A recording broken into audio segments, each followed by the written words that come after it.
This is a Sinn Feins submission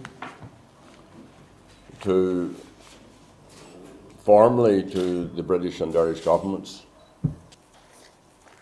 and to all of the families who have been bereaved in the course of the conflict. And it's a very substantive piece of work. I want to record my appreciation for the diligence of the people who worked on trying to deal with this very difficult issue. It does deal with detail of what we believe is required for truth recovery, and it does deal in detail with some of the recommendations of the Eames and Bradley group. But just to open up this press conference, I want to deal with just one issue, and that is our call, which is a long-standing call for an independent international truth commission, which will deal with the causes and the consequences of conflict. And I'm repeating that call again today. I'm also making it very clear that Republicans should participate in such an international independent truth commission. I think it's really important that all of us who have a role and a responsibility in trying to bring about a better society here use all of our influence and best endeavours to get to the truth. That Legacy Commission, as is proposed by the Eames Bradley Group, in our view does not do what we believe is required. And when I say here that Republicans should be involved in such an international independent inquiry, I think that's very challenging. I mean, I would be very prepared to go forward and use whatever influence I could and to cooperate with such a body. So if we're prepared to contemplate this,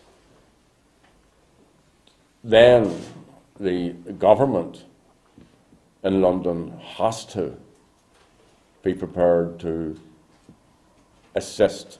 And it can't do it on its own. The Irish government, clearly in terms of the Good Friday Agreement and in terms of the new dispensation that we're in, are partners in all of this endeavour. So both governments should invite the UN or some other reputable, acceptable body to come in, and we give some detail of how this would work in a section in the document. And the core of it all is to ensure that by having independence and best practice and clarity, that you will get the maximum involvement of everybody who has a contribution to make to this. And out of that you will then get another consolidation of the peace process, and that victims, and particularly victims of state violence and of collusion, will have some sense that they're being treated on the basis of equality. I'm saying it very, very clearly. And let the two governments, not because it's about me, but let the two governments be part of inviting others from the international community into setting up such an international independent commission. And I'll be there. And if I'm not, come back and remind me. This is a serious effort. This is not a flippant response. This is a serious response. Our party have consulted widely on this. We have looked at what we think is best practice. We look at the record of everyone, including Republicans, in dealing with these issues, and we're saying take it out of the hands of all of these partisan elements and give it over to an international body, which can then make its findings at the end of a process which will have community confidence. And whether organisations will or will not participate is a matter for them. But I mean, the IRA aren't players. The IRA are out of it. One of the products of the peace process is that the IRA have left the stage. But in this area, we're talking about their players. But no, let me finish my point. Yeah. when Republicans became involved in other commissions, and the best example I have of that probably is the Savile Commission into Bloody Sunday. Republicans did go forward and did speak with authority. So, without being too speculative about this, it is clear that Republicans, if they accept my appeal, and I speaking for myself, I'm saying that I would be part of such a process, then we will find credible ways and means to cooperate and to assist and to get to the objectives which such a commission would set out. So I wouldn't be at all concerned about that dimension of it. Under Francis' tutelage and other colleagues, we have consulted widely, and I myself have also met with a range of campaigning groups to deal with this issue.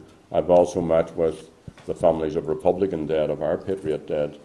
So people have been denied the truth thus far in many, many instances because the British government has not faced up to it. And while this is in part a response to Eames Bradley, Eames Bradley is now gone. Eames Bradley is a recommendation to the British government.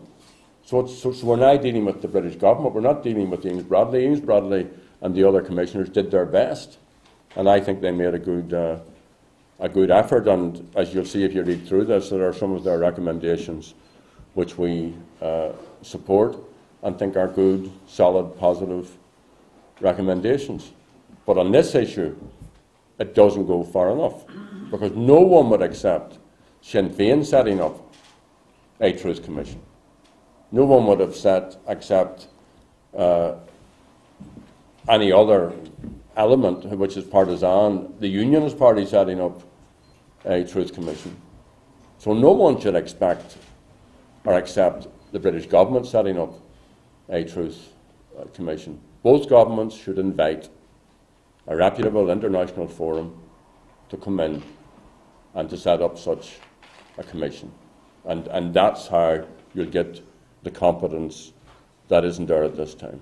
I mean, there are issues in the process of building a new political dispensation which would never have been agreed for all sorts of very, very obvious reasons.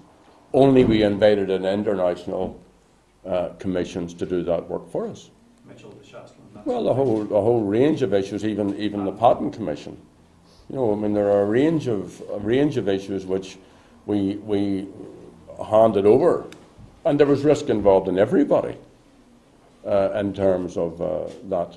But you see, the key to it is, and the quote's used in here, we are contesting the past. We are in disagreement about the past because we're not in agreement about the future. See, in other jurisdictions, in other states, in other countries, the future is settled. There may be political, upsets, and there may be crises and so on, but the future is broadly settled. It isn't settled here yet, and that's why, on top of the great hurt that's been inflicted and endured, why people are so,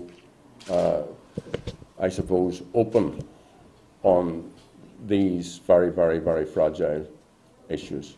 So let's not expect that any of us can bring forward answers to this which are going to be immediately embraced by other people. And that's why you have to go to the international community for assistance and help. And Sinn Féin internationalised the whole process of finding peace over 25 years ago. So let's bring in those who are not partisan, who have not suffered as a result of the conflict, who do bring best practice from other places, and then hopefully, using their best endeavours, we can particularly assist victims.